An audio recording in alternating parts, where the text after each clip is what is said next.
The worst thing to do with any facilitation or workshop is be late or get the day wrong. So let's write stuff down in our schedule. In the second tab of the spreadsheet, we'll open up the schedule.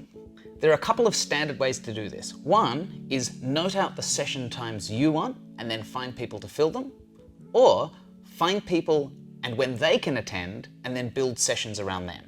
Let's look at an example. From 9 to 10 a.m.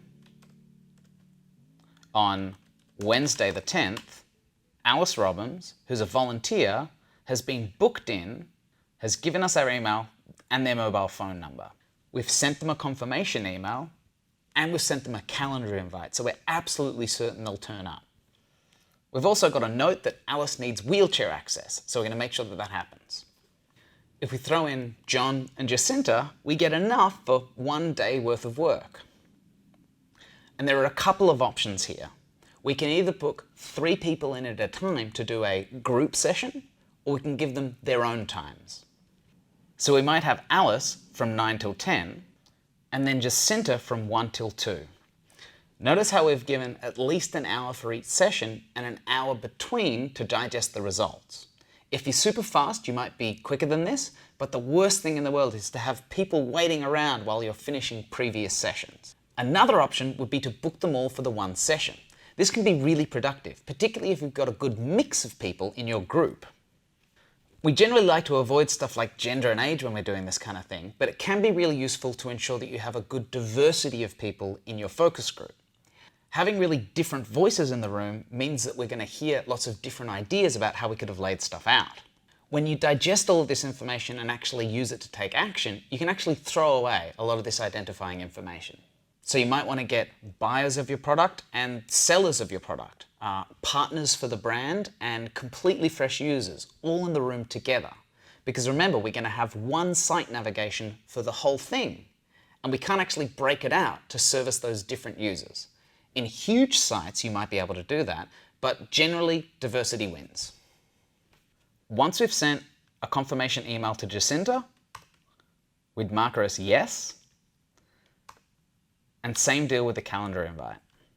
Let's look at one of these completely filled out. You can see how we've actually color-coded the rows so that we know who is booked, who's available, and who's kind of tentative. Once a session is complete, we mark it as done and put green on it so that we feel good about ourselves. And here's what a complete schedule with lots of groups would look like. See how we've got a total of 15 people overall? There's a couple of tentative rows, but almost everyone's details is filled in. This session on Thursday the 11th is really full on. We've got like 6 people booked in throughout the day. 3 in the morning, 3 in the afternoon. It's generally good to have no more than like 5 people per session, though it's much more efficient for timing. Josie has run sessions with like 10 or 15 people at a time, but generally they're people that know the content really well. People that actually work at the organization of the website that's being rebuilt. If you've got really fresh users who don't know the content that well, have them one-on-one or in a group of 3.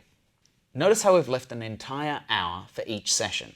This is probably enough for a website with like 50 to 100 pages. If it's a little website, like 5 or 10 pages, then you can probably get away with half an hour. If it's huge, like 500 pages, it might take longer. One trick with huge sites is to break the site into a series of components that are relevant to different user types and then test them as though they're their own website. If you've done this right, you should have your 15 or so people filled out in your schedule with some details about them, what session they're coming to, and maybe like if you've sent them confirmation emails and stuff like that.